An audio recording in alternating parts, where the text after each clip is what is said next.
Okay, it should be up now. It says I'm live. We'll see what happens. Okay. Now, this is from Teresa.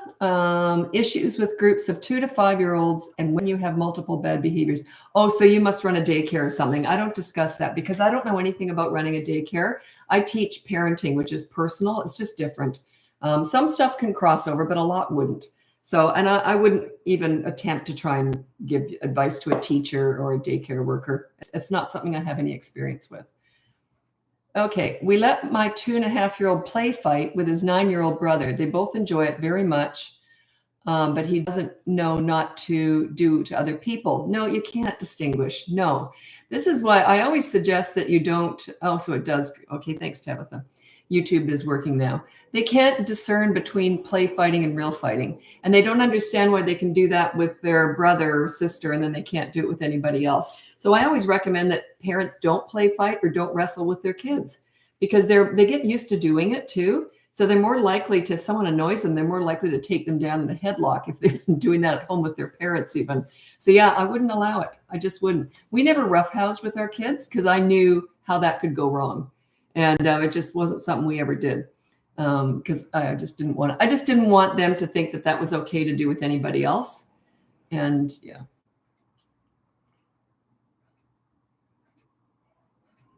Okay, my issue right now is a feisty toddler who refuses the clothes I force on her body. Feels wrong to let her constantly have the power to choose, but also bad to force clothes on her writhing, screaming body. There are certain things that you want to give them a choice with, and not the needs. That she needs to get dressed. That's a need. So I don't give them a choice with that. I just don't. But when you're playing, I let them be in charge of the fun. Here, we're going to play with this. What do you want to do? You know, so I let them be in charge of the fun stuff. But I don't let, like, you know what I mean, like the play. But if it's something that's a need, I don't. I just don't. You know, I say, well, here's your clothes. We're going to get your clothes on. And I make it happen.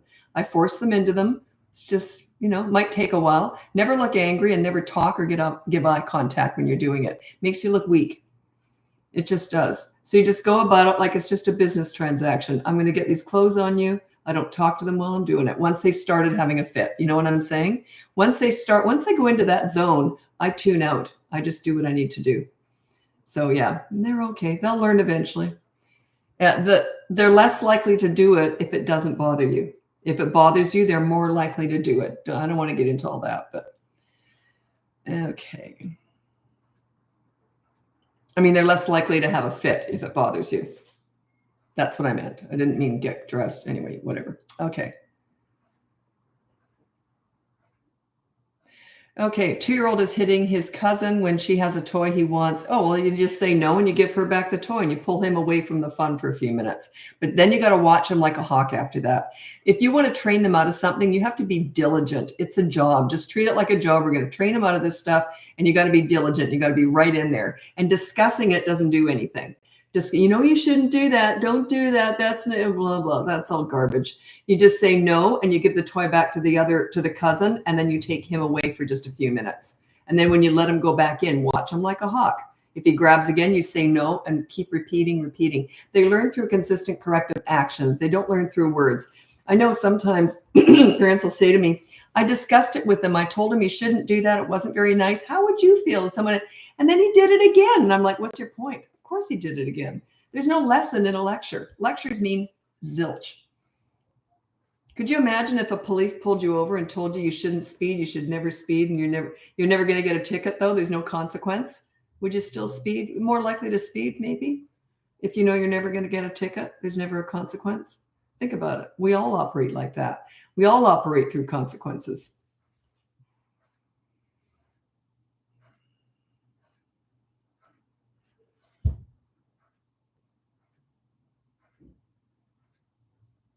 Okay. This is a good one, but unfortunately you didn't tell me the age. This is Ricky Rose. I ignore my toddlers. I need an age.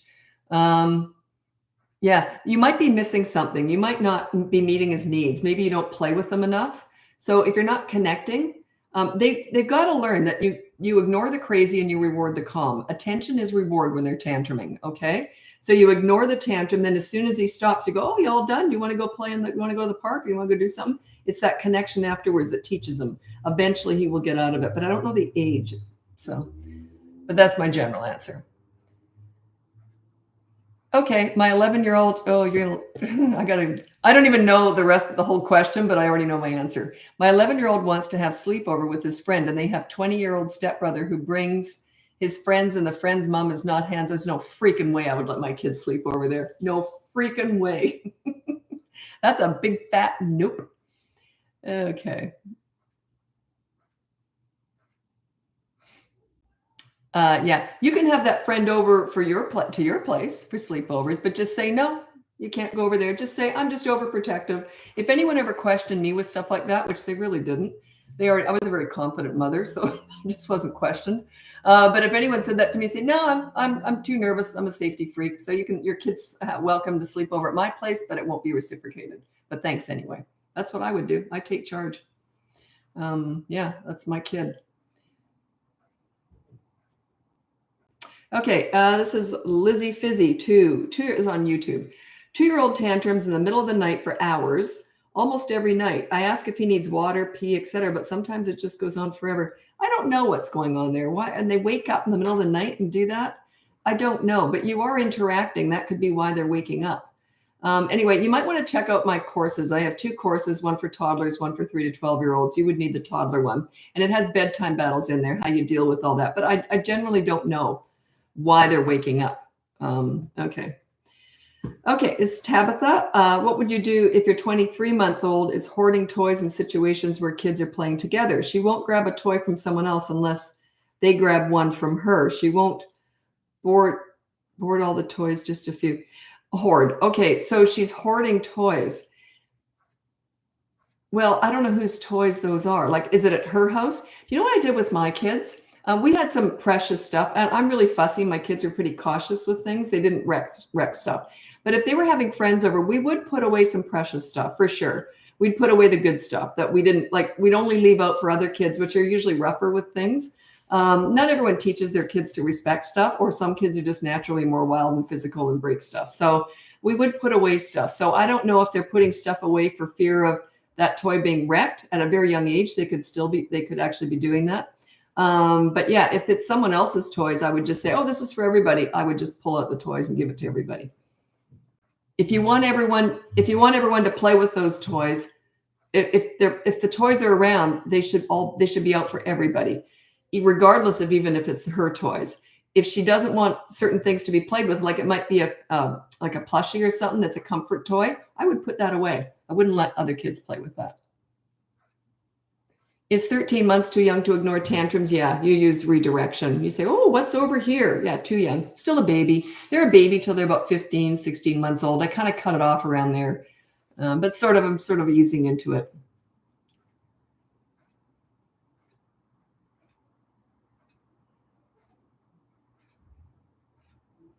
So I'm scrolling ahead to make sure you're still here when I answer. I'm going to try, so maybe you could hold me accountable. I'm going to try and do lives every day again. I did it for about 1.5 years. I was on here every day. This is about 1 year ago. I stopped doing them every single day. We just got so busy, but I miss this. I miss the connection like this, because I like to provide a lot of free stuff rather than just, it's a business, but I like to provide a lot of free stuff too. So we do have the podcast. And then I thought, yeah, but we've just got the podcast and the behavior board for free. So it's the lives that I think, so I'm going to try and do this more. I really miss it. I really do. It just got so busy. But things are sort of settling in. We're kind of used to our schedule now, and coaching will be opening up soon. It's just been, coaching was closed down for about 6 weeks. I was just booked out solid. I had too much on the go. So, but we're hoping to open that up again really soon. So, okay. Oh, thanks, Hannah. I appreciate that.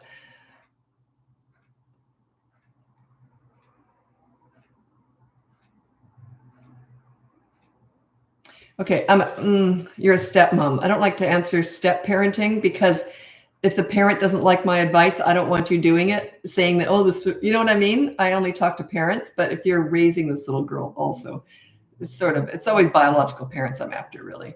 I'm a stepmom to a 2-year-old little girl, and she has the worst tantrums because her mom just gives her whatever she wants, where Whereas I know she can ask and talk and make it. Yeah, you're the stepmom. It's just different. You can't cross that line. So you're the stepmom, so it's the dad that really has to have the control. I'm sorry, but it's just the way it is. You can't, as a step parent, you can't step over the biological parent.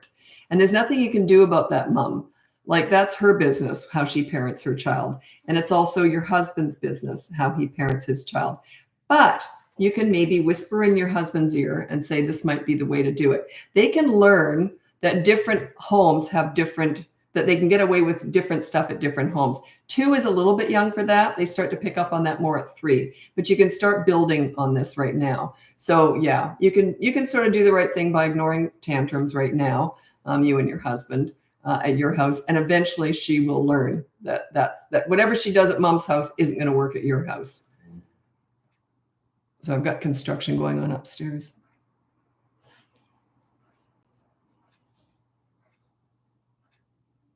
Okay, this is Teresa Turner. I'm assuming you're talking about a little girl hoarding toys. Maybe that was it. I don't know. But anyways, you said my grandkids had that issue. So maybe it's hoarding toys. I don't know. Doesn't matter. It's still good advice. We discussed them each picking out the specific toys they wanted to play with at that given moment.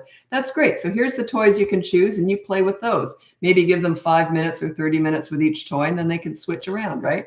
Very good. I like that.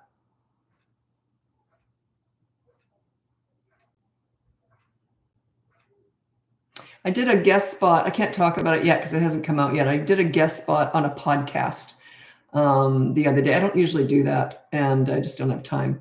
But yeah, I really enjoyed it. So when it comes out, I'll let you know. I kind of felt bad. I kind of took over, but they were just lovely. So when that comes out, I'll let you know. But yeah, I just don't have time for all this stuff, all that extra stuff.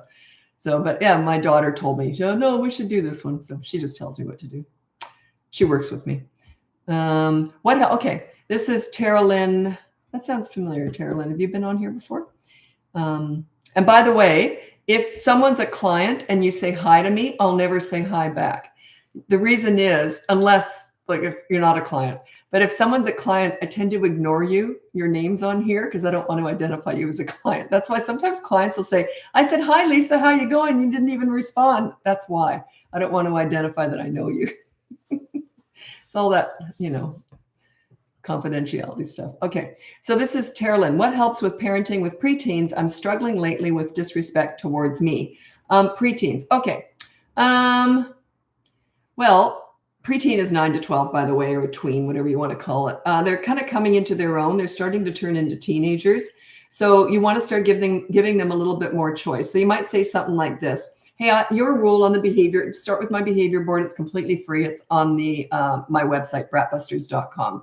And you say, look, I want your rule to be, and don't pick something behavior so much like attitude, or you never put that on there. But it's more just some little thing that you want them to start doing. So you might say, from now on, I want you to put your dirty clothes in the hamper and nowhere else. And then you might say to them, what do you want from me? What do you think my rule should be? So you're starting to negotiate a bit more with them. You're starting to pull them more into all this because they're getting older and they'll start to respect you when they feel respected. Okay. Imagine if, like in a marriage, even if you just said what you wanted from someone else, you're always trying to tell them what to do in that. Is it going to work? No, it's got to be mutual. It's like that with little kids too, but you're not asking them so much. You kind of already know what they'd want. So that's why you're always on the behavior board. If you're not on there, you're not a leader. Leaders are accountable.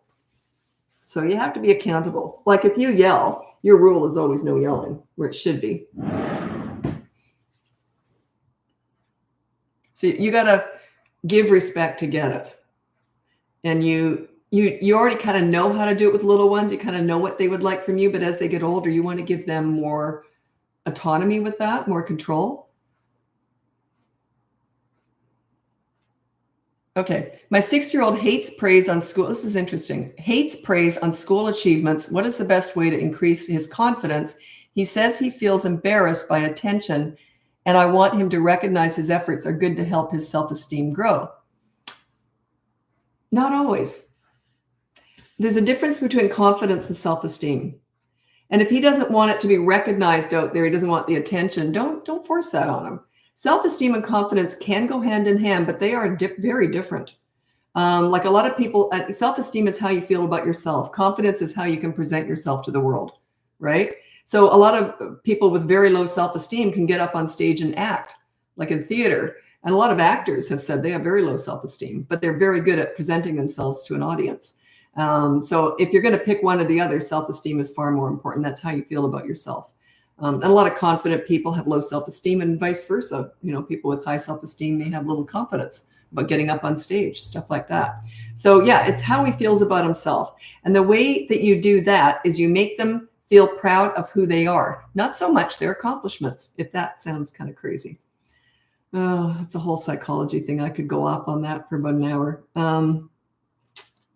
I'm big on connecting, bringing joy into the relationship, laughing. That is connecting. That builds self-esteem. Telling a child, geez, you're smart. You did such a good job. Not so much. It's okay. It's fine. It's great. But that's not what builds high self-esteem. It's the connection. Gee, that was fun. Didn't we have fun? That was great. And laughing with them, bringing joy into the relationship. That's what increases their self-esteem. It's not the praise over their accomplishments.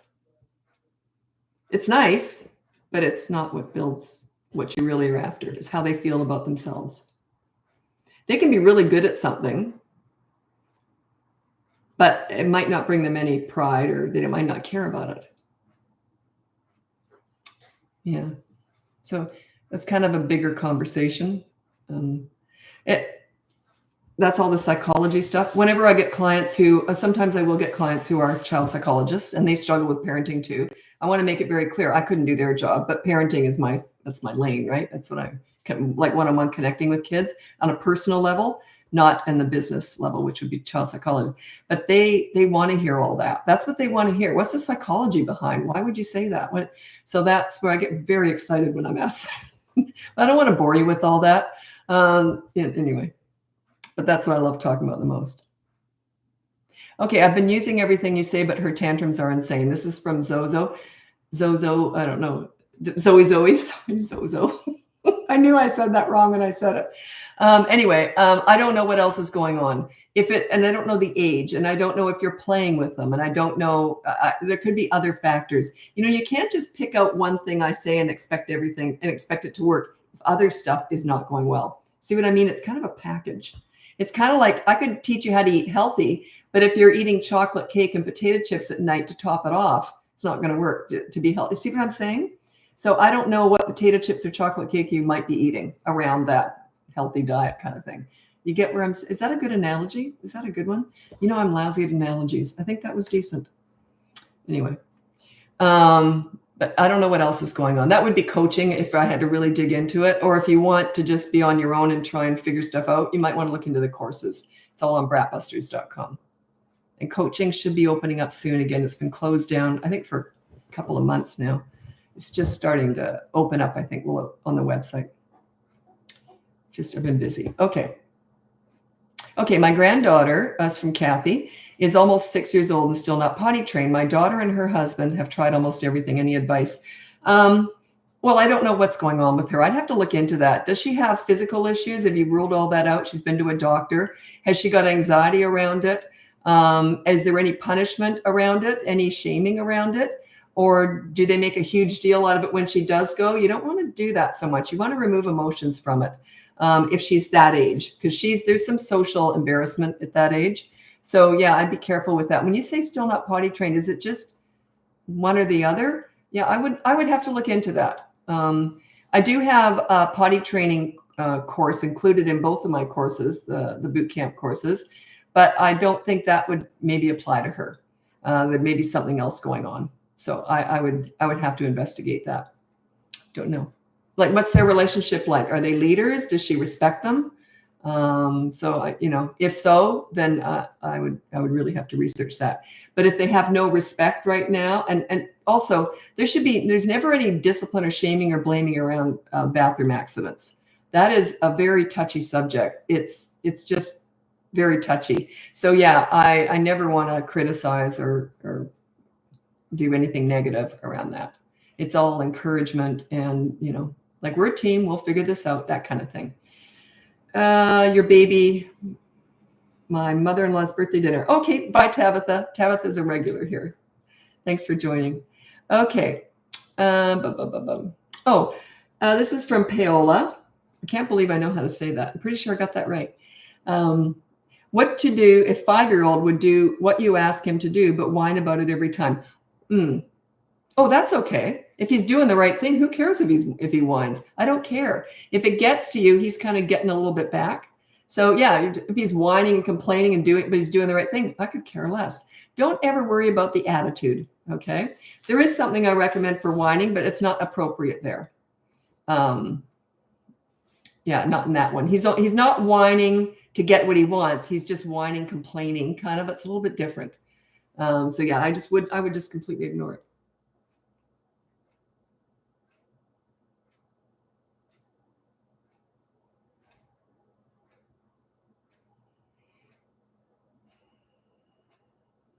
Okay. How can I help with my 16-month-old with her severe attachment to me? I can't leave her with anyone else and even have anyone hold her without a meltdown. If I try to leave the room, she's in a safe space.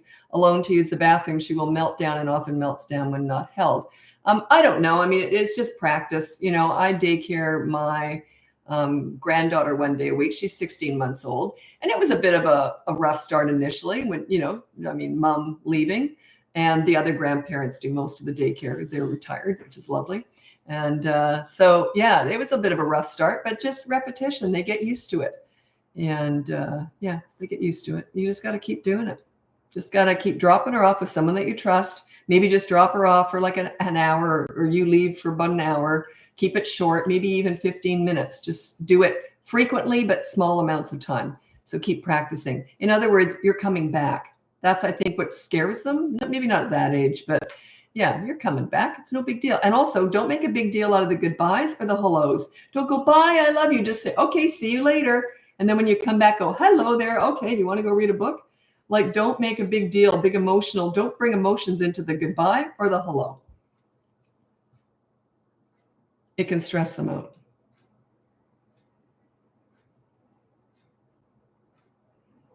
Oops, I got to move over to Instagram now. If you want to join me over there, it's BratBusters Parenting, and check out my website, BratBusters.com. You can see my free behavior board, my courses. My coaching is opening up very soon. It's been closed down for quite a while just because I've been busy, but it's going to be opening up soon.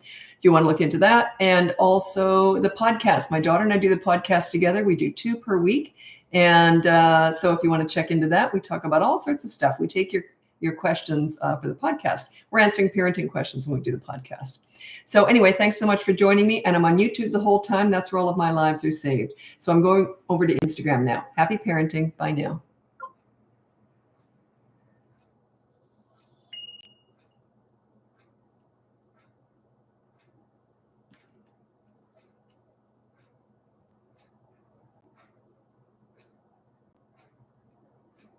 Sorry, YouTube. Just got to get this all done. Okay, there we go. Okay. Okay, this is Michael Dudding on YouTube. My 3.5-year-old drastically treats his mother different from me. He respects me and mostly does what I say, but my wife he ignores and gives her a really hard time for most things that frustrates her. Yeah, she's just got to work on her leadership skills. And I don't know why he's listening to you. I have no idea. But maybe she could watch what you do if you feel he respects you, but you're still like just a leader. You're not an authority where you don't yell or anything is what I'm saying. If you yell, you don't want her to copy you. But yeah, because a lot of children, especially young children, will respect and listen to an authority who yells, but that's fear-based and that will backfire down the road. You don't want that.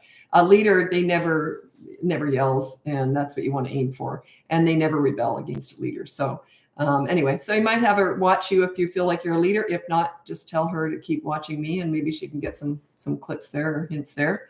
You can also check out my boot camp course. It's on my website, BratBusters.com. Anyway, I'm going to introduce myself now. Welcome to the Instagram Live. I hop from Facebook to Instagram to TikTok, and I'm on YouTube the whole time. Anyway, check out my website, BratBusters.com. You can see my free behavior board, my courses, my coaching. It's going to be opening up soon. It's been closed down for a couple of months. I've just been super busy.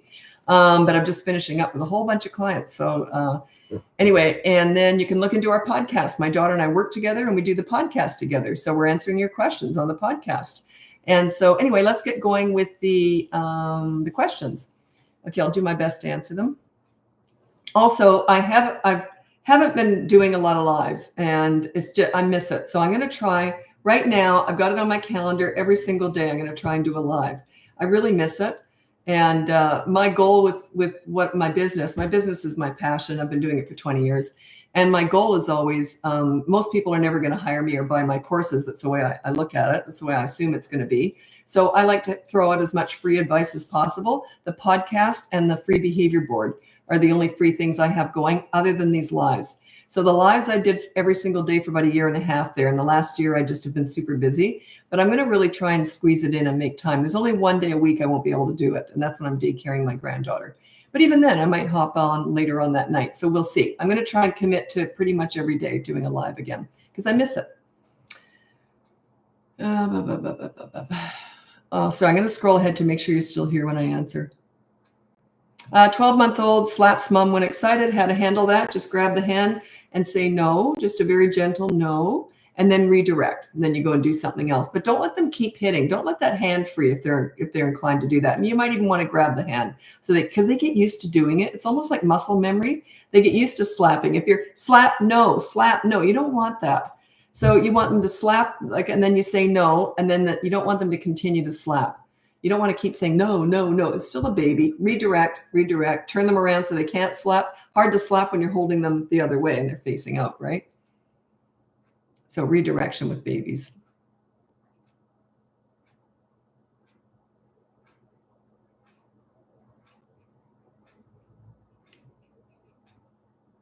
Extremely quick interactions. This is Isabel. In 2-year-old immediately overreacts and yells and will not listen no matter our approach. So that's only when you're asking them or trying to get them to do something they don't want to do. That's okay. Let them overreact. Their emotions are kind of none of your business. That's their business to learn how to control their own emotions when they don't get what they want, when they want, and how they want it. If you try and regulate those emotions, you're doing it wrong. They'll never learn how to have self-discipline or regulate their own emotions if you're always stepping in. So just if let's say you're going to go in the car and they don't want to get in the car. You go, okay, let's go. And they start overreacting and then just pick them up, put them in the car. Get that seatbelt on, just stay calm. Don't talk to them through it though. When you enter that energy, that overreaction, highly emotional energy, you become part of the problem. I'm always calm. The more heightened their emotions get in a negative way, the calmer I get. I wait for them to join me. I want to lead the energy. I want to lead it. Don't get pulled into their negative energy.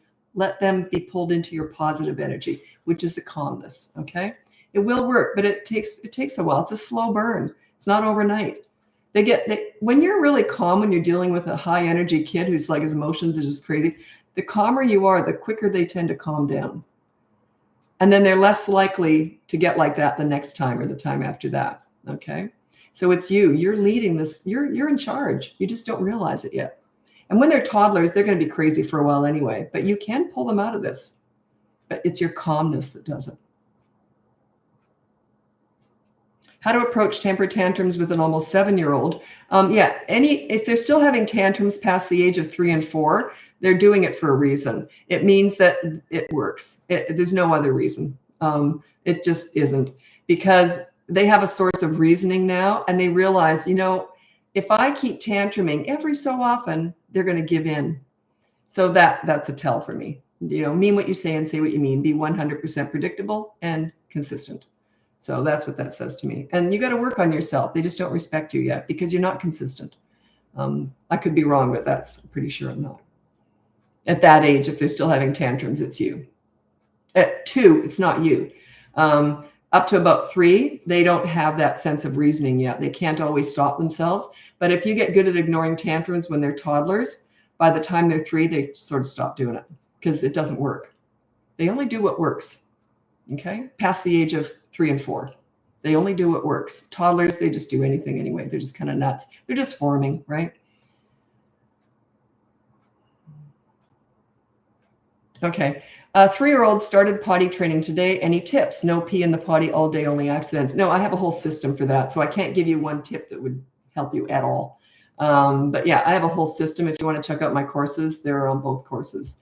So if it's a 3-year-old, you want to get the 3 to 12-year-old course. It's a whole system. So I can't give you any tips on that.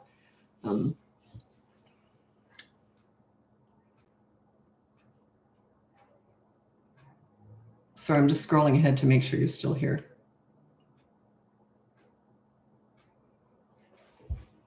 Okay. Okay.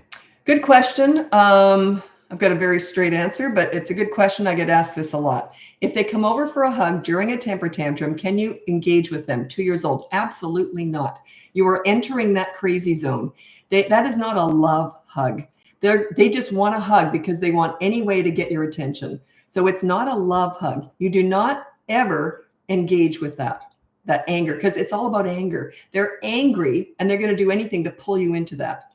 So yeah, no hugs during that. You're just calm as anything. You're not looking at them. If they can grab your leg, that's fine, but you're not looking at them or talking to them. And as soon as they're done with the tantrum, they get the tantrum hangover, the hiccup cries and all that. I need a hug. You still don't do it because they're in the tantrum hangover. They're still in that zone a little bit, right? They're coming out of it. So you still don't want to engage with that, what I would say, because you are talking to them once they finish having the tantrum. That's when you engage. But you don't do the big, oh, I love you. It's not love they're after. It's pulling you into that zone is what they're after. That's it, right? You never want to be pulled into that. You want to stay calm, and they'll go into your zone, your energy. It just changes everything when you get that. Anyway, so if I need a hug, and they're finished with the tantrum, I would just pat them on the back, say, you're all right. Do you want to go read a book? You see how I've taken charge. You see the difference? I'm in charge. I'm the leader. And they just, oh, okay. Eventually okay. Then you can sit and cuddle with them and that, but don't let them take charge. During a tantrum, they're still trying to pull you in. They want you to validate it. They want you to console it. I don't console all that. It's all based on anger. A tantrum is not big emotions or feelings. It's a loss of emotional control and not getting their own way. That's why I don't enter into that. Okay? You can love them up any other time, but that is not love that they're after. That's not love in that moment. It's not a love hug. It's a validate me. Come on, get into my negativity. Come on, get into it. They're inviting you in. That's all they're doing. How long is a normal tantrum for a 2.5-year-old? It can be 2 minutes or 20 or 2 hours. Yeah, there's no normal tantrum. I get the calm, but I talk through it. I don't talk. Have to put that into print. Yeah, you can't talk. That's engaging. You're instantly in that with them. They've just controlled you. They completely have taken control. If you interact with them during a tantrum, they are now in charge. You're in their low road. You stay on that high road and let them join you, right? That's the idea here. It'll work eventually. It usually gets worse before it gets better because they're used to dragging you down, right? Like I could never be dragged down. So they would stop pretty quick with me, because they'd realize, well, that's never worked before. They're going to start to figure it out pretty quick. But if they're used to dragging you down to their low road, they're going to keep trying, and they'll pull out all the stops to get you to do it because you've done it before. You see? They've controlled you before. 2-year-old starts to tantrum when take off swing. What do? Take him off the swing. Say, okay, time to go, and then make it happen.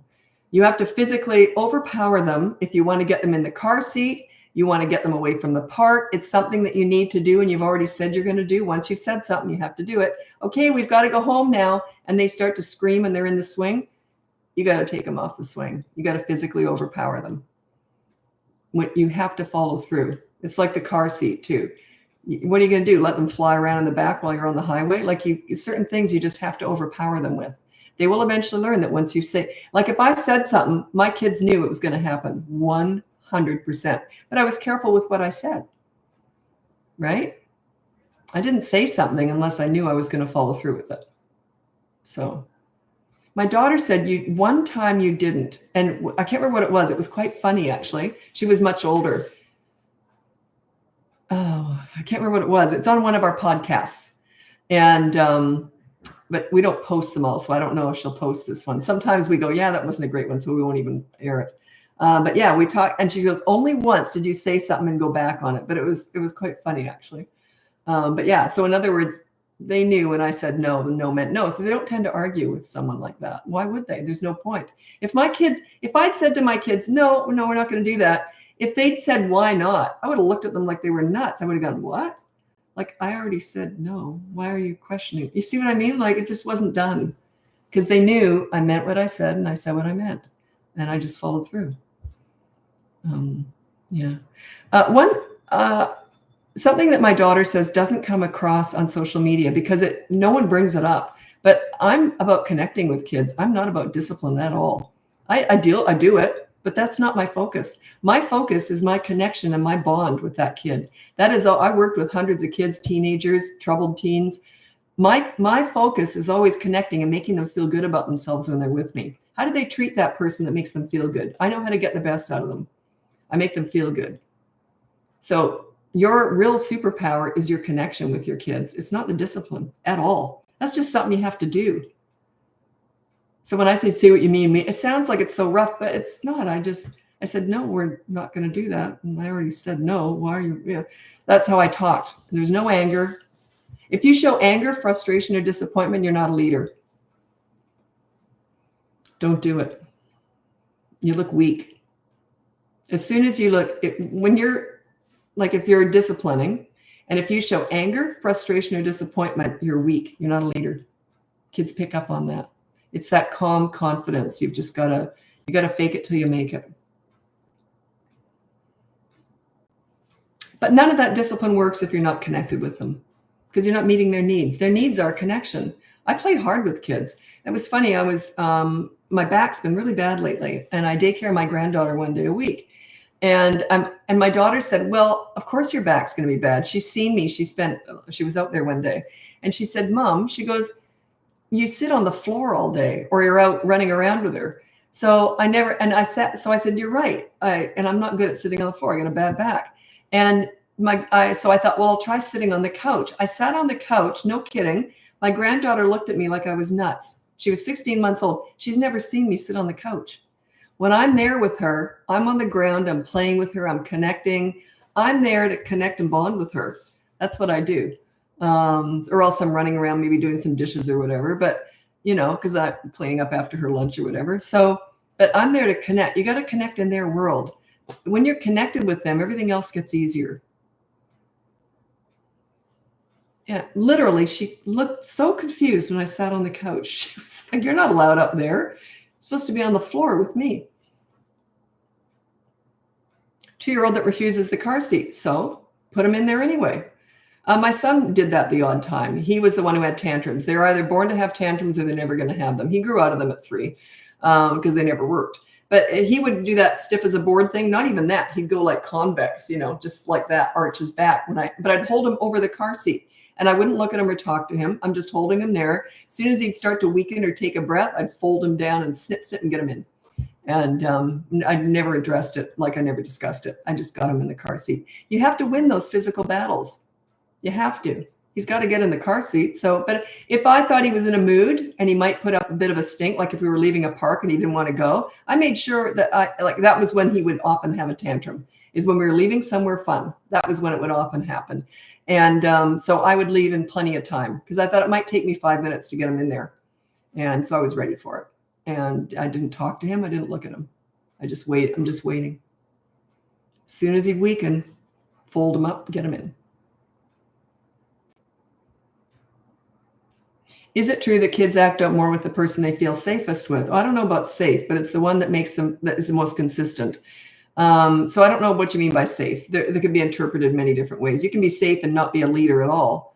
You can be a leader and maybe not be safe. So it's kind of an offshoot. I can't really address that. And I don't know what you mean by safe. But they do tend to feel, I'll tell you a funny story. When you're a leader, you look like you kind of know what you're doing, right? And they do tend to feel safe with you and it calms them down, okay? Anyway, this was really funny. There was a new teacher in school and I might have even been a substitute teacher. I can't remember. It was one of my kids was in grade 2. And I was always there helping out because I mentored, behavioral problem kids. So I was there a lot. So the kids already knew me. And it was a day where they had a bunch of moms come in for volunteering. And we were all going to separate into groups and do some big activity, whatever. So we're all there. And I was always acting tough. Oh, the kids hate me. I'm so tough. I just talk like that. I think it's funny. Anyways, but when we all arrived, they all said, can we go in Lisa's group? And I'm the tough one. I know how to get good behavior out of kids. And they all wanted to be in my group. Why would that be? If I'm the tough one, why would they want to be in my group? I also know how to play with kids. I know how to get the best out of them so they can relax and enjoy. If they're acting out, they're not happy. When they're not acting out, they tend to be happier. So anyway, so all the moms were kind of shocked, why would they want to be in your group? You're so tough. I don't know. So anyway, so of course the teacher gave me all the most difficult kids because I was used to dealing with them. So, and our group was doing great. The activities, they were having fun. They were doing what they're supposed to be doing. All the other groups were chaotic. So the moms didn't know what they were doing. Anyway, the fire alarm went and it was an accident. So the kids weren't expecting it. Some kid had pulled it, right? So anyway, and the kids freaked out. They all ran to me. The moms were hurt. The teacher was shocked. All those kids ran to me. Why would they run to me? Why? They don't love me. They love their mothers. But why would they run to me? Because I'm a leader. They feel safe with me. So, but yeah, that was I didn't expect that because their moms were there. I thought they'd run to their moms. No. Anyway, so that's what a leader does. It makes them feel safe. And it's like, it was because they thought, well, Lisa will know what to do. That's all they were thinking. Lisa will know what to do. That's all that was going through their minds. They were grade 2.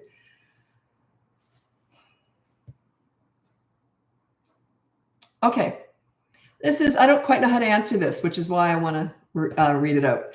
This is Gabriella on YouTube. You talk about not giving children options when it comes to the important stuff or what they need to do, which is true.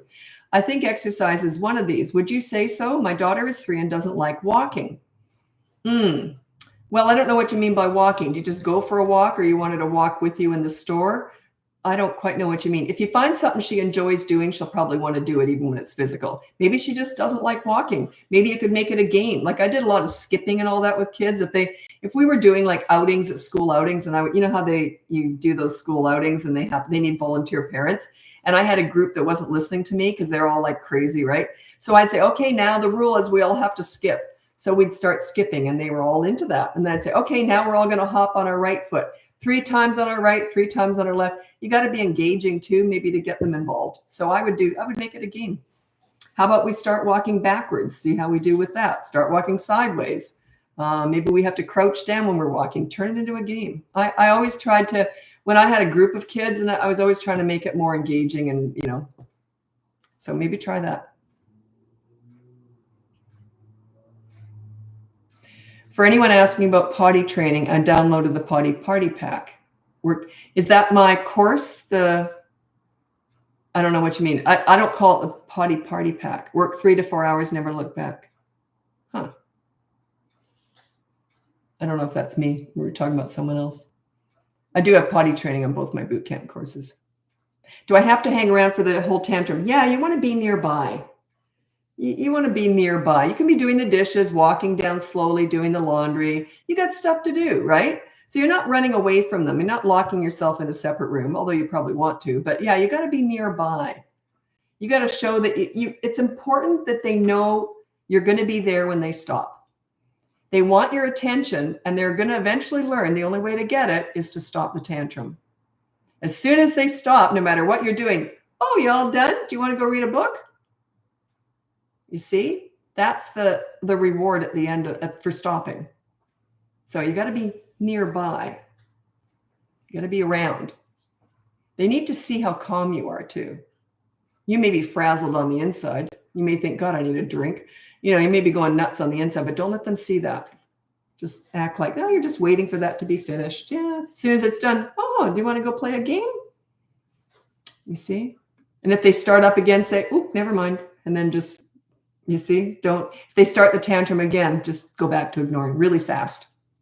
So yeah, you got to be around, but you can still be doing stuff, but don't go on your phone and don't get into a conversation. I think that's rude. They're still going through something. And it's important that you look like you're waiting for the tantrum to finish. You look like that is kind of what you're waiting for. You want it to look like that. Does that make sense? Did to me, but might not to you. Okay.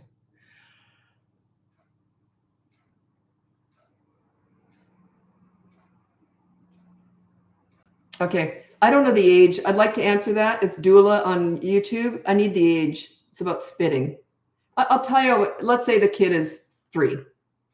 I would say no spitting on the behavior board. And then when he does, there's a consequence. If they're under 3, every time they spit, I always have a wet rag handy. And I go, no spitting. And I'd wipe their face with a cold cloth. and make it really do a good job. You know what I'm saying? Make it uncomfortable. And then wipe up the floor. Every single time they spit, make it uncomfortable for them. And then if they're 3 and over, they can be on the behavior board. The behavior board starts at the age of 3. And that's completely free. It's like a mini course. We've just upgraded and updated all of our courses because they've only been out for about a year, if that. So we just taken all your advice, things that you want us to add, and we've done all the videos are new. Everything's new, and that's including the free behavior board. I've added videos to everything, and it's all different now. So someone said, "Does that cost more?" No. It's just been updated. That's all.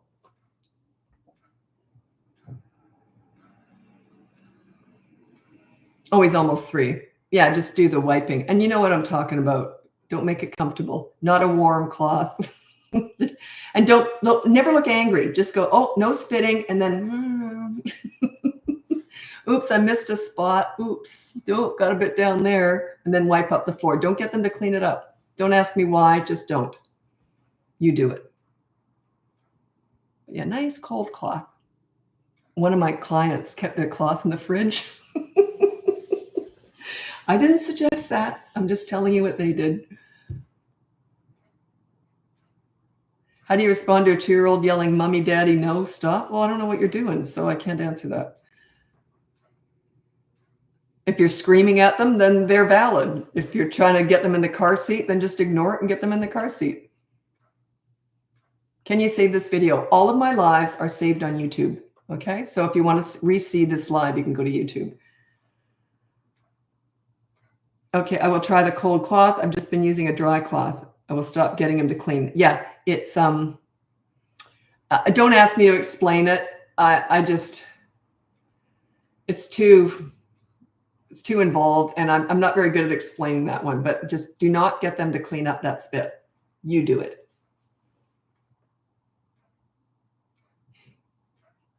Discipline redirection should start at 12 to 14 months. No.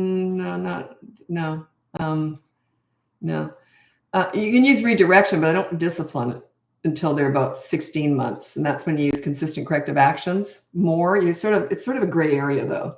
So I don't quite know what you're talking about.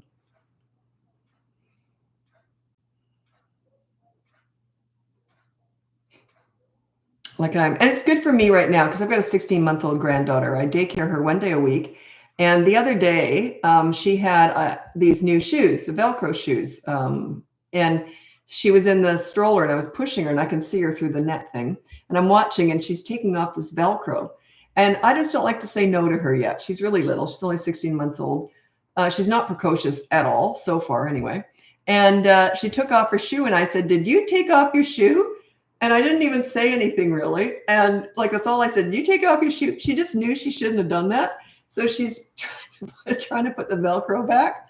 And she didn't touch it again for the rest of that outing. I don't know if that's going to last forever, but so far she's not the least bit precocious. But yeah, I don't do a hard no with little ones. I just say, oops, I might say no, but it's not hard no. It's sort of just, no, we leave our shoe on, that kind of thing. You want your tone of voice. If you sound angry, you're not a leader. You never want to sound angry, frustrated, or disappointed in children. You just go, "No, we don't do that. Here's, keep your shoe on," or whatever. You sort of talk like that. Okay. What if you're too deep into their control? 3-year-old runs the show. How to turn it around, where to start. Start with my free behavior board. That's what we call the training wheels with all this stuff. It's not something you want to use forever, but for now you can. And some parents do. I've got clients who like the behavior board. They'll pull it out every so often and put a new rule on there if it's something that they're trying to get organized with. So yeah, start with the free behavior board. Go to BratBusters.com. And then you can upgrade to the courses if you want. They've just got a lot more information. So that's how you turn it around. You start small. You start small steps, small habits. Oh, your teacher asked for something. I don't know anything about teaching, so I don't talk about it. I've never been a teacher. Not my thing. Why not sound angry? Because a leader doesn't do that. A leader, okay, if I'm disciplining a kid, let's say a kid does something. This would be what I would say. They know the rule. They hit someone or whatever, and I'd say, "Oh, okay." Let's say they're 3 and above. Okay. So I'd say, "Oh, okay, no hitting. So I'll tell you what, here's what we're going to do. I'm going to get you let's say they hit someone at school and you found out about it and they're 5 years old. Okay. So they come home, the teacher has sent you a message saying, by the way, they hit another student, whatever. So the teacher does whatever they do at school. Never micromanage teachers. You let them do whatever they do. So you pick the kid up after school and you say, oh, by the way, I heard that you hit someone at school. So here's what we're going to do. We're going to take your PlayStation and give it to that child, that other kid, for the weekend. Okay, I'm going to talk to the parent, make sure that's okay. Because if you hit someone, you have to do something nice for them. That's how I talk. You see how I'm talking? See that tone? And then I might say, do you understand? Like, not, do you like that? I would just say, do you understand? So that's how I might handle that. That's my tone. I always say something, I always sort of talk like this. I heard you hit. And I don't even say, you shouldn't have done that. That's the shaming, blaming, and bullying. I don't talk like that. So you hit. So here's what we're going to do. We're going to take your PlayStation, give it to that child to play with on the weekend. I'm going to organize that with the parents. Do you understand? That's how I talk. And when I say that, it's going to happen. You got to decide ahead of time if you're going to follow through with that. You got to make it happen. Even if the other kid doesn't, the parents say, no, we've already got one, whatever, you just put it away then and just say, okay, well, they already have one, so we're just going to put it away for the weekend. You see, it's just calm, calm, calm, calm. Now, if you're angry, you sound weak. Didn't I sound confident?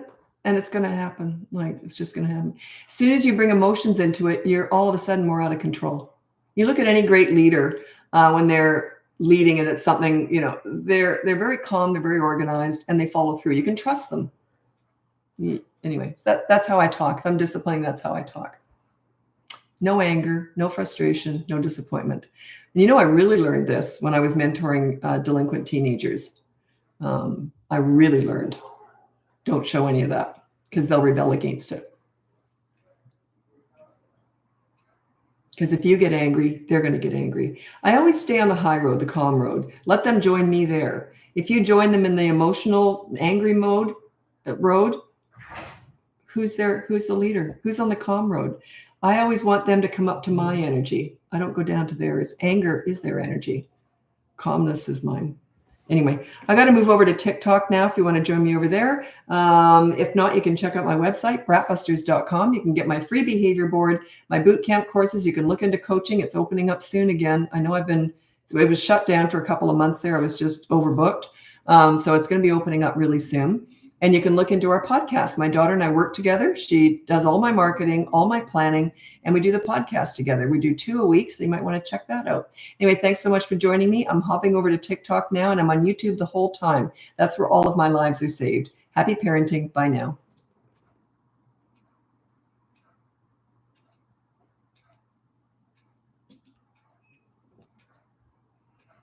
Okay, right on through. That is 10 buttons I have to push to go from Instagram to TikTok. It's only 7, I think, from Facebook to Instagram. It just drives me nuts. There's so many buttons. A couple of them are really useless, I think. Anyway. Okay, so am I on TikTok? Yeah, I should be. Okay.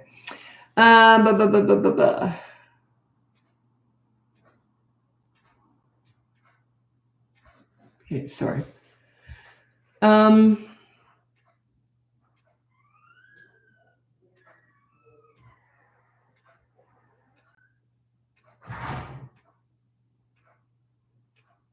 Okay. Ashley, this is an older question. You're probably gone by now, but I'll answer it anyways. Ashley says, how do I mentally separate it's on YouTube. How do I mentally separate my leadership style from my husband's authoritarian style? I can't get him to want to have more fun and stop dictating behavior. Do I just let him be and do my own thing? Yeah, unless he's undermining you. If he's undermining you, you can't do your job. So, and the authority style is fear-based, by the way. It's intimidation and fear-based on the parents. You only earn authority if you don't trust yourself. You can be a leader when you do. You get calmer. Anyway, so you can just maybe send him to my lives or something and see if he's on board. Oh, check out the pool story. Just if you Google BratBusters pool story, it'll come up online. And get him to watch that. A lot of men resonate with that. And it can kind of, so they understand what I'm talking about. So yeah, check out BratBusters pool story. Just Google that. Anyway, welcome to my live. I'm on TikTok now. Oh, by the way, I want to answer this right now in case, because I'll forget. Do you still ignore tantrums when a 2-year-old isn't feeling well? Absolutely not. That's only like you meet their needs. If they're sick, tired, hungry, you meet their needs. You put them to bed. You coddle them when they're sick. If they're having tantrums, you still coddle them. Yeah, if they're sick, you don't ignore tantrums. You never ignore a sick child. That's different. It's only when they're healthy and they're just having a tantrum because they didn't get what they want. But if they're sick, you can't, they're just nuts anyway because you've got a fever or whatever. So, okay. Anyway, welcome to my live. My last stop. It's on TikTok. So what was I going to say? Oh, yeah. Check out my website. And it's called BratBusters.com. You can get my free behavior board, my courses. My coaching is opening up soon. It's been shut down for a couple of months because I've been overbooked, but now it's opening up. So it's good. And you can look into our podcast. My daughter and I work together. She does all my marketing, all my planning, and we do the podcast together. So we do 2 a week. So you might want to look into that. I think our most popular one was what lessons learned from our mothers. I talked about my mother and she talked about me. And it was a really good one. We loved doing it. That was a couple of weeks ago, I think. You might want to check that one out. Anyway, thanks so much for joining me. And I'm just here to answer your questions and talk about other stuff too. By the way, everyone asks me about discipline. I'm not about discipline. I do it. I hate doing it. It's just a pain in the butt. But I'm more about connecting with kids. I know how to make kids feel good about themselves. And letting them get away with stuff they shouldn't be doing does not make them feel good.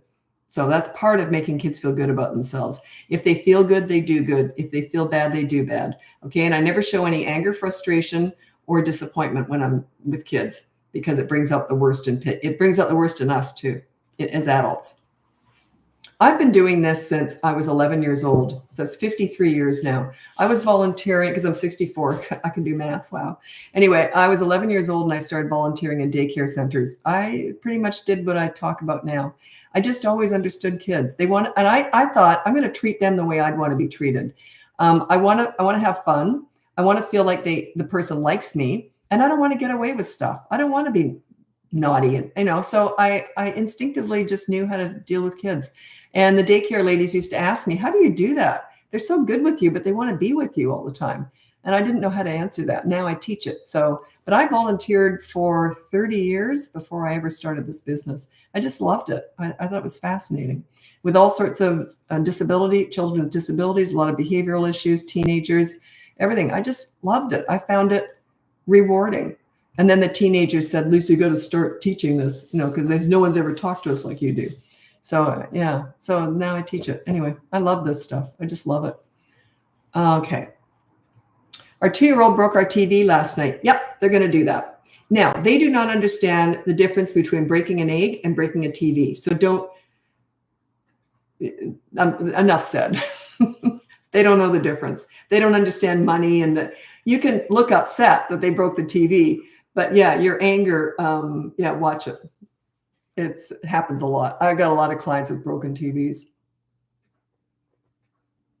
Oh, this is so cute. I'm happy about this. A daycare job made me give up on wanting kids. You've given me hope. Yeah, it was the most fun I ever had, was raising kids. I knew how to get respect when they were little, and it was just a dream right through the teen years. There's the odd little skipping along, like maybe some mood swings as teenagers and that.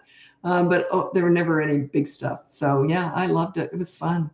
We were best friends, just laughed. It was fun because I got all that leadership cemented, but I'm also accountable. If I did something my kids didn't like, you don't think I heard about it?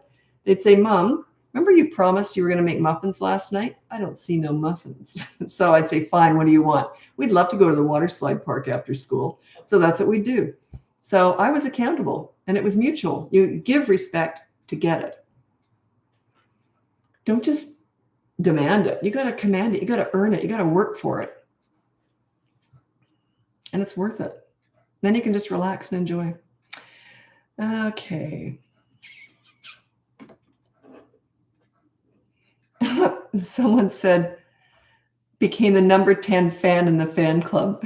I don't know what that means, but it was funny. One time, I don't know anything about meanings of all these things. And a couple of years ago, someone said something and I go, oh, thanks. That was really sweet. They were actually being nasty to me and I didn't know it. My daughter, she used to watch The Odd Live. This is a couple of years ago. And she goes, no, actually, Mom, they said they hate you. I was like, thank you. I really appreciate your support. Okay. Oh, this is Dula. How should you respond he usually steals food at home. I handed it by saying, you've stolen a lot of food and we are going straight to media blackout. He had a meltdown almost. Son was 12 years old when he was stealing food from the fridge. I don't know why he's stealing food. You know what? That's come up a lot this year in coaching. That stealing food has come up more in 2025 than it has in years. I don't know what's going on out there. Maybe households are trying to get more healthy and they're stealing junk food. I don't know. But I don't know why he's stealing it. I'd need to assess that. Yeah, I don't know why. But yeah, it's come up a lot this year for some reason.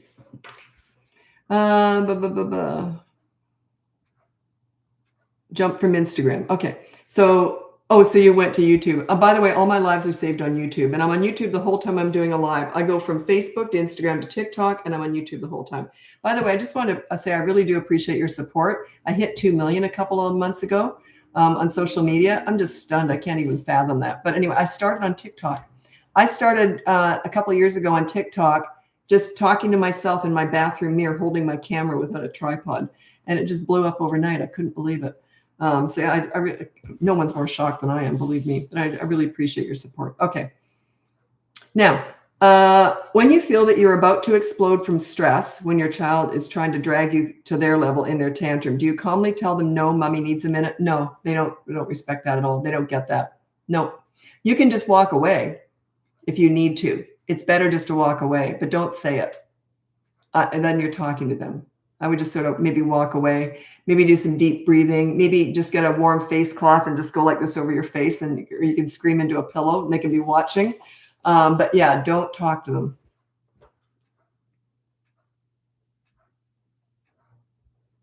Okay, now Esther, I'm going to answer this sort of. It's on YouTube. My 4-year-old some days eats great, her whole plate, no issues. Other days she says she's not hungry. Then I struggle between making her stay and eat or let her leave and come back later. We all have different appetites on different days, but I'm not a nutritionist or a doctor, so I can't really comment on that. If you're really concerned, you'd have to, refer to a medical practitioner, right? I'm covering my butt here. But yeah, we all have different appetites on different days. I know my kids used to eat like a horse some weeks, and then the next week they'd hardly eat, but they're usually going through a growth spurt when they eat a lot. But yeah, I don't know. But it's quite common. I have days where I eat more than others. So, kids are probably the same. My 4-year-old wants a lot of control. How do I navigate this? Well, my kids felt like they had a lot of control. They were in charge of everything they did. I never micromanaged them. But if they made a poor choice, then I'd come in with a consequence. So they had total control. I used to say, it's your choice. I'm not going to tell you what to do. It's your choice. So they had total control, total autonomy. I didn't micromanage. I didn't tell them what to do. They knew the rules and the boundaries. And I was very, I stood by them. I was very consistent. But they just knew if they made a poor choice, I'd say, oh, that was interesting. How about, you help me do the dishwasher tonight or something. Does that make sense? So yeah. So you want them to feel like they have control. They do have total control. They never get a consequence if they don't make a poor choice. They're in total control. Total. But if you're telling them what to do, they don't feel that way. They feel like you're bossing them around.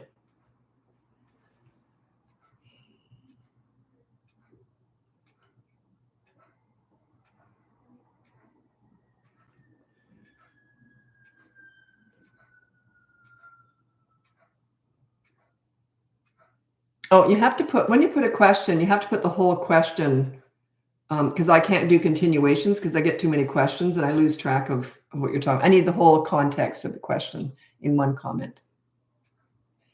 How do you not sound like you're bossing them? Well, okay, I would say if we have to go somewhere, if we're leaving the park, okay, kids, we're leaving the park now. That's how I talk. If they don't, let's say they're under 2, under 3, I would probably pick them up and just make them leave. If not, if I said we're leaving now and they said no and they're older and they stay, I would say, okay, just like that. And then when we get home, I'd say, by the way, when I said we're leaving and you didn't, here's the consequence. So I would address it later. I never try and stop kids from misbehaving. I deal with it later. But if they're toddlers, you have to deal with it in the moment. But if they're 3 and above, I would say, oh, okay. I wouldn't say much. I'd kind of get quiet and they would know. So they'll get used to that. So that's why I never boss kids around, ever. Say, okay, time to leave. No, we're not. We're staying. And I'd say, alrighty. And they'd go, whoops, and they'd probably come running because they knew they'd get a consequence when we get home. You see? Their choice, not mine. It's their choice. They learn that very fast. But you got to be consistent. If you're not consistent, it's garbage. It doesn't work. You have to be consistent. If I said we're leaving now, if my kids, if I did say that, now here's the thing. When you're a leader, it's different.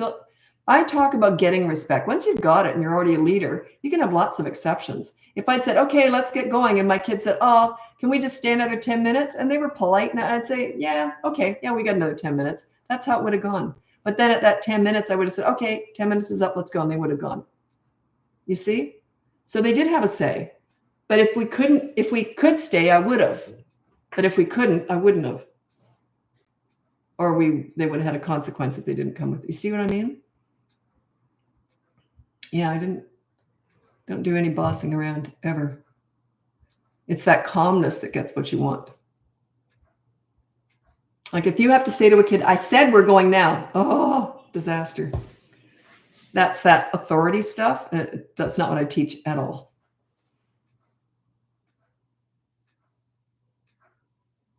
Look at the pool story. If you haven't seen it already, just type in Google BratBusters pool story. It'll explain how I operate. My goal is always that they feel good about themselves, but I'm there with a consequence if they choose not to do the right thing, you see?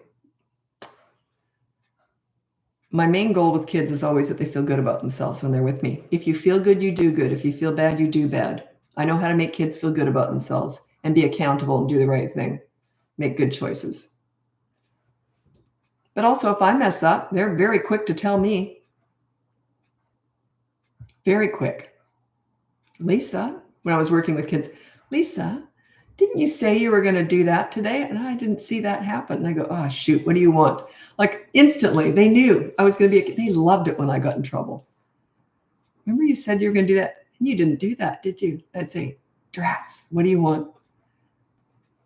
Sometimes I'd buy them a chocolate bar at lunch, or as long as it was okay with the parents, you know. But yeah, you got to be accountable too. If you mess up, your kids have to point that out.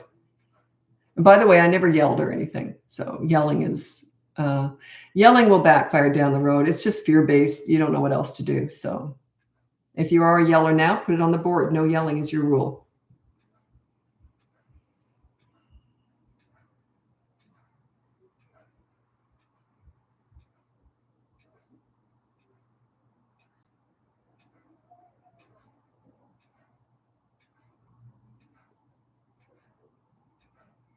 "15-year-old keeps straight face even when joking. Don't know when to believe him now. He will not stop." So I don't know what you mean by joking. So is he trying to be funny, or I don't know what you mean by that, to be honest. By the way, teenagers are my favorite age. That's sort of my specialty. I love teenagers. I'm going to read out my top 5 tips for parenting teenagers. I don't know why I have to write it out, but anyway. Okay. Number 1, listen to understand and show empathy. You don't listen to gather information to lecture with, or they will shut you out. If they want your advice, they'll ask for it. They already know it anyway. That can kind of go with almost any age. 5 and up when their vocabulary is better. But this is with teenagers, though. Number 2, negotiate as much as possible with teenagers. It goes something like this. Hey, I want your dirty clothes in the hamper from now on. What do you want from me? Okay, negotiate as much as possible. Number 3, don't sweat the small stuff with teenagers. If they do something stupid and it's not a big deal, just say, well, that was stupid. Do you want to hear what I did when I was your age? And laugh it off. Or do you want to hear what I did this morning? And laugh it off. We all do stupid things. It's okay to not be perfect. Okay. Number 4, with teenagers, don't leverage the good times to discuss the bad times. So I'll teach a client how to connect with their teenager. And then they say, well, is that when I should discuss what they've done the last year and a half to me or whatever? And I say, no, never. And they say, what do you mean? I say, well, you never discuss the bad times. What's the point? And so every so often one will slip through and she goes, this is great. I'm having a great time because you've been really difficult the last 2 years and you can't figure out why they flipped you the bird and left. So when you discuss the bad times with teenagers, or never, when you discuss the bad times with anybody, never, let it go. Deal with it and let it go. Number 5, with teenagers, and this can be with adults too. You can, or anyone really, you can be a right fighter or you can be happy. Think about it. You can be a right fighter or you can be happy. If you know you're right and you're going into an argument, just shut up. Let it go. Silence is golden. Okay? A teenager will fight to the death. They'll die on every hill. They just will. If they don't respect you, they will die on that hill. They'll die on any hill to argue with you. Even though they know it's ridiculous, they know they're wrong, they know you're right, they'll still argue. If you argue with them, you're not a leader. Yeah, those are my top 5 tips for parenting teenagers. What do you think about timers to help with transitions? They're fantastic. I recommend them. These timers are great. So yeah, just say, okay, so I'll tell you what, we're going to be leaving the park in 10 minutes, or we're going to be leaving to go to the store or whatever in 10 minutes.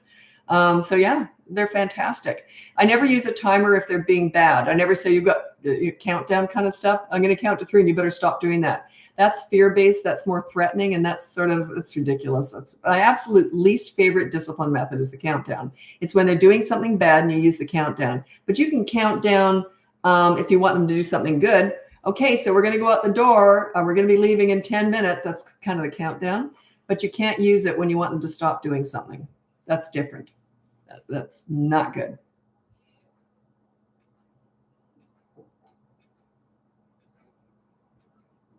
Consequences, ideas besides digital blackout, age 6, 8, and 9. Okay, so what you're talking about is I usually use the example with kids on the behavior board.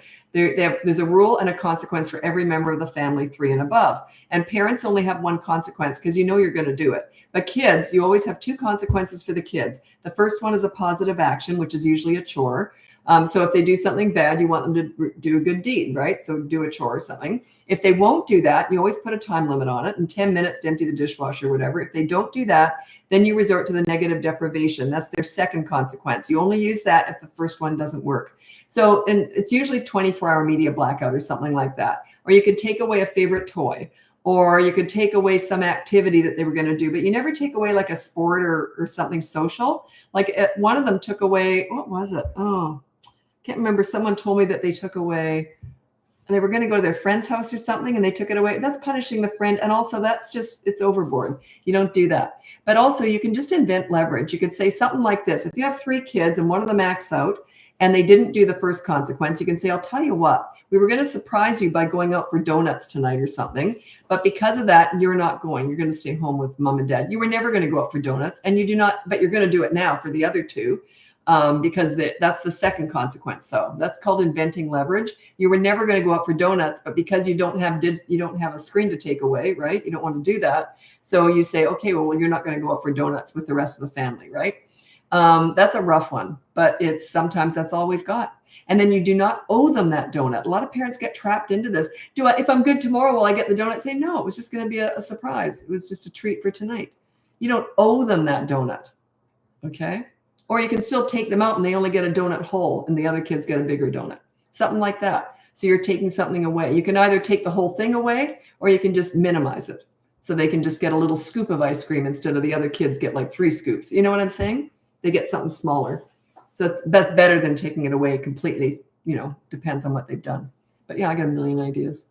I got a million of them.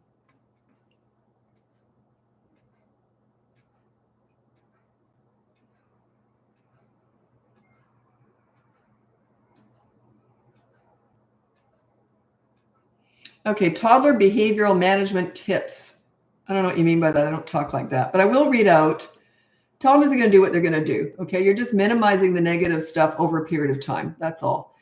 So you can't manage their behavior. I think that's what you're after here.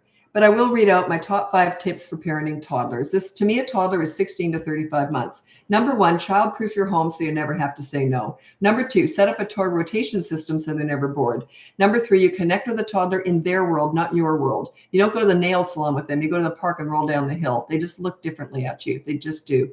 Number 4 is you discipline toddlers in their world. They're in the moment. They need actions, not words. All these mini therapy sessions discussing all their big feelings and big emotions. It's absolute crap. act. That was invented to make the mom feel like she was doing something loving with her child who's just been naughty. It's ridiculous. They need consistent corrective actions right in the moment, okay? Number 5 is stop trying to figure them out. Toddlers are not figure-outable. They're brand new, fresh human beings. They've got one marble and some tumbleweed floating around upstairs. Imagine if you've only been in the world for 2 years, and the first year you were a potato laying on a mattress. They're just forming. I always say they're crazy, but they just haven't developed sanity yet. They start to be able to develop sanity or reasoning or understanding more when they hit about 3. That's when they have the ability to learn how to stop and think before they act. That's when the behavior board kicks in. Okay? So we don't manage their behavior. Yeah, it's not doable. Okay, let me see here.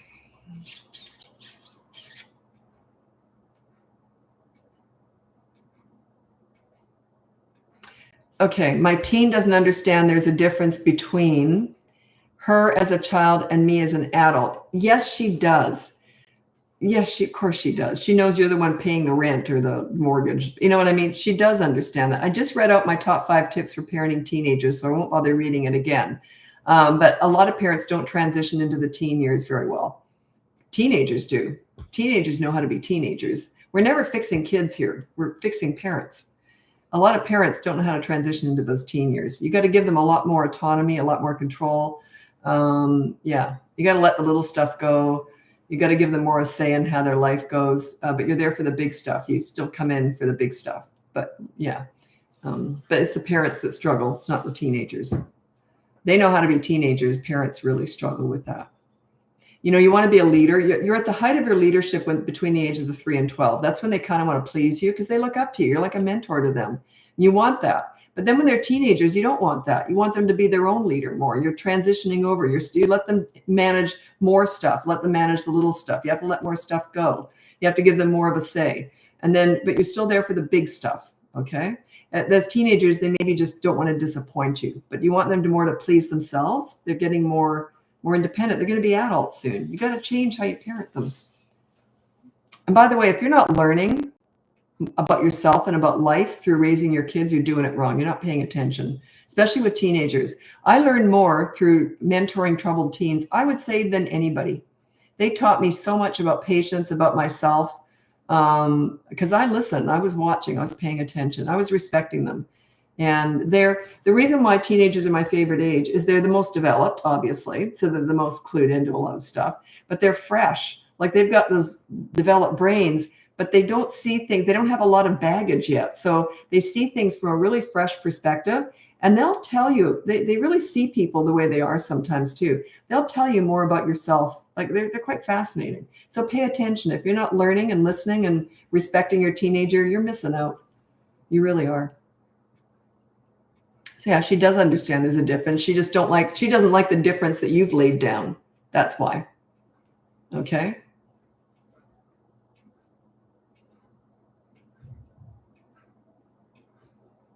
The guy, I worked with teenagers. It was fascinating. And one of them said, after working with him for a couple of years, he said to me, I didn't like myself until I met you. And that was one of the nicest things anyone's ever said to me. Is I didn't like myself until I met you. That is your goal. You want them to feel good about themselves. When they feel good about themselves, they're going to treat you great. If you make them feel good, they're going to do good. When you feel good, you do good. When you feel bad, you do bad.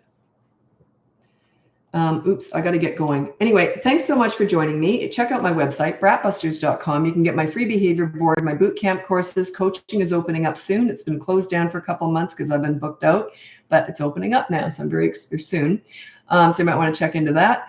And you can look into the podcast. My daughter and I do it together. She works with me. She does all my marketing, all my planning, and she basically tells me what to do, and usually I do it. And so anyway, and we're best friends too. She's 30. And so yeah, she's doing great in the podcast. She doesn't like being in front, like on the camera, but she's doing really good. So yeah, I do take on new people. It'll be opening up. It's still going to be a big wait list though. I think I've got a few hundred backed up. So, but then people come and go, or they might just buy the course. So I'm not too sure how many people are backed up. But anyway, it will be opened up soon. Anyway, thanks so much for joining me, and I'll be back again hopefully tomorrow. I used to do lives every day for about a year and a half, and I not in the last year, I haven't been as much. I'm going to try and dedicate myself to maybe 5 to 7 lives every week again.